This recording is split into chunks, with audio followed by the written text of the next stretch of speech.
Sebagai upaya pembinaan dan pengawasan kinerja kabupaten atau kota dalam meningkatkan keterpaduan intervensi gizi dalam rangka percepatan penurunan stunting, Kementerian Dalam Negeri melaksanakan penilaian kinerja kabupaten atau kota yang hasilnya diumumkan secara nasional.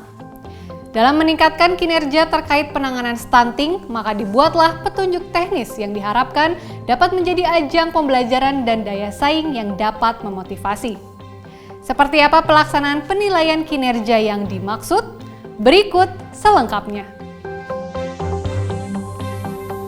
Diawali dengan persiapan tim provinsi dalam pembentukan tim penilaian kinerja.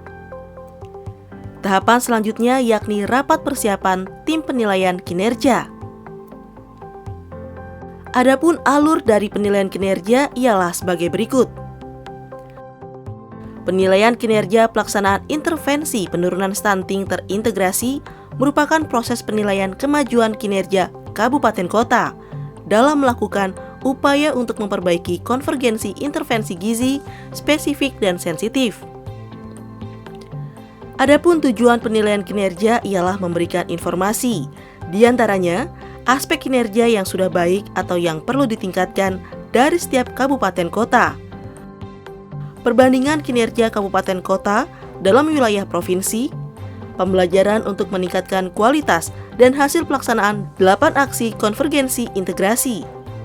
Untuk ruang lingkup penilaian kinerja, menyesuaikan dengan jadwal pelaksanaan aksi-aksi konvergensi integrasi. Dalam tahap ini, provinsi mengumumkan rencana pelaksanaan penilaian kinerja. Pengumuman ini dilakukan dengan mengirimkan surat pemberitahuan dan undangan kepada kabupaten kota. Tahapan proses verifikasi data melalui web monitoring yang digunakan provinsi dalam proses review progres dan hasil pelaksanaan aksi konvergensi. Dilanjutkan dengan paparan oleh kabupaten kota dalam tahapan pelaksanaan penilaian. Paparan dapat berbentuk presentasi atau pemaparan ataupun dalam bentuk pameran.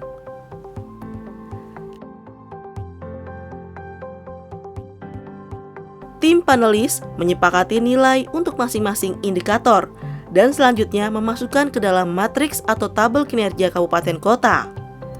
Berdasarkan kesepakatan, tim penilai provinsi menetapkan peringkat kinerja setiap kabupaten kota dan mengumumkan hasil penilaian kinerja tersebut kepada seluruh kabupaten kota. Tim penilai kinerja provinsi melaporkan hasil penilaian kinerja kepada Ditjen Bina Bangda dalam bentuk laporan pelaksanaan penilaian kinerja kabupaten kota oleh provinsi melalui web monitoring. Melalui pelaksanaan penilaian kinerja ini, motivasi pemerintah provinsi dan kabupaten atau kota akan semakin kuat dan tinggi untuk meningkatkan kualitas manajemen intervensi gizi guna masa depan gemilang anak-anak Indonesia.